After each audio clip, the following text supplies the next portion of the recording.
આજે Karma institute આયોજિત શહીદોને શ્રદ્ધાંજલિ અને નિવૃત્ત સૈનિકનું સન્માન સમારોહમાં ઉપસ્થિત પેરામિલિટરી ફોર્સ દક્ષિણ ગુજરાતના પ્રમુખ વાડુ સાહેબ, આપણી વચ્ચે ઉપસ્થિત જિલ્લા કોંગ્રેસ સમિતિના પ્રમુખ શૈલેષભાઈ, આપણી વચ્ચે ઉપસ્થિત કલ્પેશભાઈ, આપણી વચ્ચે ઉપસ્થિત નિકુંજભાઈ, રામભાઈ, તલહા પટેલ, આપણી વચ્ચે ઉપસ્થિત આગેવાન શ્રી રમણભાઈ, આપણી વચ્ચે ઉપસ્થિત ઈશ્વરભાઈ, આપણી વચ્ચે ઉપસ્થિત ગરાસિયા સાહેબ, આપણી વચ્ચે ઉપસ્થિત તમામ આ વિસ્તારના આગેવાનો અને નિવૃત્ત સૈનિકો, વિરાંગનાઓ, બહેનો, વડીલો, ભાઈઓ અને યુવાનો, આ કાર્યક્રમ છેલ્લા 4-5 વર્ષથી સતત 26મી જાન્યુઆરીએ કરવામાં આવે છે. શૈલેષભાઈ વાત કરી કે આ કાર્યક્રમનો વિચાર, આ કાર્યક્રમ કરવાનું જે પણ વિચાર હોય એને અમલમાં મૂકવું પણ ખરેખર જરૂરી છે. વાંસદા તાલુકાનું ઉનાઈ ગામ છે.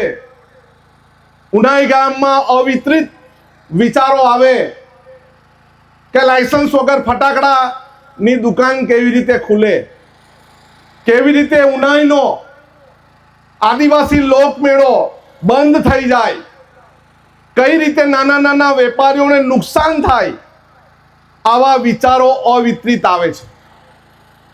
પરંતુ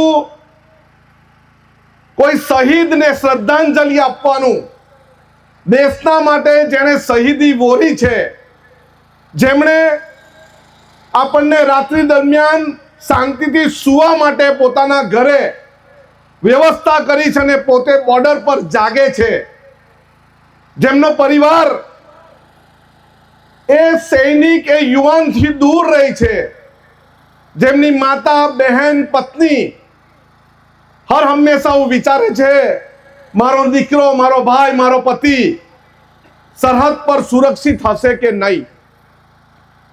આ કાર્યક્રમ કરવાનો મુખ્ય હેતુ એ જ છે કે આદિવાસી સમાજ પર એવું લાંછન છે કે આદિવાસી સમાજ આર્મીમાં જતો નથી, આદિવાસી સમાજની કોઈ રેજિમેન્ટ નથી, અથવા તો એવું વિચારે છે કે આદિવાસી સમાજ ડરપોક છે.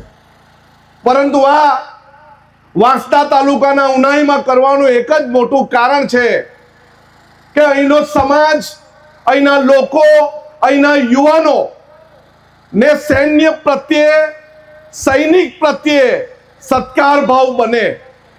નહીં તો આજે જ કેટલાક યુવાનોને કીધું મેં કે સવારે શાળામાં જઈને ધ્વજવંદન તમે કરો. માત્ર 1 વર્ષમાં 2 જ દિવસ આવે છે જેમાં આપણે શાળામાં, પંચાયતમાં જઈને ધ્વજવંદન કરવું જોઈએ, આપણા દીકરા દીકરીને લઈ જવું જોઈએ. એ મિત્રોએ મને શું જવાબ આપ્યો કે ગઈકાલે અમે છેલ્લા બોલ સુધી મેચ જોઈ, ભારત જીતશે જીતશે જીતશે એવી આશાએ રાત સુધી બેઠા. એ મેચ જીતવાથી, હારવાથી આપણો ભારત દેશની સરહદ બચવાની નથી. આપણા સૈનિકના નિવૃત્ત કર્મચારી જ્યાં મળે ત્યાં એને આદર ભાવ આપો, એનો પરિવાર જ્યાં મળે ત્યાં એને આદર ભાવ આપો અને એમનું સન્માન કરો. અને બીજા જે યુવાનો છે એને પેરામિલિટરી ફોર્સમાં, BSFમાં કોઈ ને કોઈ રીતે દેશની સેવામાં જાય એવી ભાવના પેદા કરો.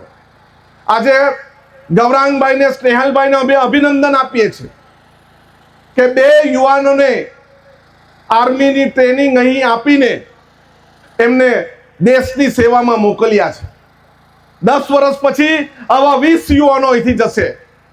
એમને ટ્રેનિંગ આપીને, એમને ગાઈડલાઈન આપીને જો આપણે દેશની સેવામાં મોકલીએ તો આપણો આ કાર્યક્રમ ખરેખર ઉચિત ગણાશે અને કાર્યક્રમ આપણો સફળ ગણાશે. દેશની અને સૈન્યની જે વાત છે, શૈલેષભાઈએ વાત કરી કે આઉટસોર્સિંગ, જે આપણને મામલતદાર સાહેબે વાત કરી આઉટસોર્સિંગની, અત્યારે સરકાર એવું વિચારે છે કે કઈ રીતે અમે આર્થિક રીતે કોઈકની સેવાને અથવા કોઈક પોતાનું જીવનનું બલિદાન આપવા માટે સરહદ પર બેઠો છે, એનું સન્માન કરીને એમને પેન્શન બી આપવું જોઈએ અને એમને શહીદી માટેનું પ્રમાણ બી આપવું જોઈએ કે એ દેશની સેવામાં શહીદ થયો છે. પરંતુ આજે કપરી એવી કઠણાઈ છે આપણી કે આપણે હમણાં થોડા સમયમાં જ જોયું કે ગાંધીનગરમાં નિવૃત્ત કર્મચારીઓને જબરજસ્તી પોલીસ ભરીને બસમાં વાનમાં બેસાડે છે. ખૂબ વાળુ સાહેબ દુઃખની વાત છે. અમને જ્યાં પણ વિધાનસભામાં જગ્યા મળશે ત્યાં અમે ચોક્કસ જ આ પ્રશ્નને તમારી સાથે રહીને વાચા આપીશું. અને અમને જ્યારે પણ બોલાવો, તમારી લડાઈ એ તમારે એકલાની લડાઈ નથી, અમારી લડાઈ છે. તમારા પરિવાર સુરક્ષિત રહે, તમારો પરિવાર તમારા પછી ગરીબીના ખપ્પરમાં નહીં ઓરી જાય, એના માટેનું જોવાનું કામ પણ અમારા જેવા આગેવાનોનું છે, અમારા જેવા નેતાનું છે. અને અમે પણ તમારા દીકરા છે, ભાઈ છે. જો આ વેદના સરકાર નથી સમજી શકતું, પરંતુ હા, દેશની સુરક્ષા માટેના કઈ સાધનો ખરીદી કરવા હોય ત્યારે એક ખાનગી કંપનીને સોંપી દે છે, જ્યારે ભારત પાસે સરકારી એવી કંપની છે જે આવા સોદાઓ કરે છે. છતાં પણ અનિલ અંબાણી જેઓને વચ્ચે મૂકીને વચ્ચે મોટી કટકી ખાય છે, એ એમને દેખાતું નથી. પરંતુ આપણો સૈનિકનો, આપણો યુવાન, આપણો સૈન્યમાં દિવસ રાત કામ કરનાર, ઠંડી વરસાદ અને તાપ તડકો જોતો નથી, પરંતુ એને રેગ્યુલર કરવાનું, એને રેગ્યુલર નોકરીનો દરજ્જો નથી આપી શકતી આ સરકાર. એવા સમયે અમે તમારી સાથે છે અને દર વર્ષે તમે પણ આવી જ રીતે અમારો હોસલો બુલંદ કરો, એવી સૌને અભ્યર્થના. સૌને ભારત માતા કી જય. જય જોહાર. આભાર.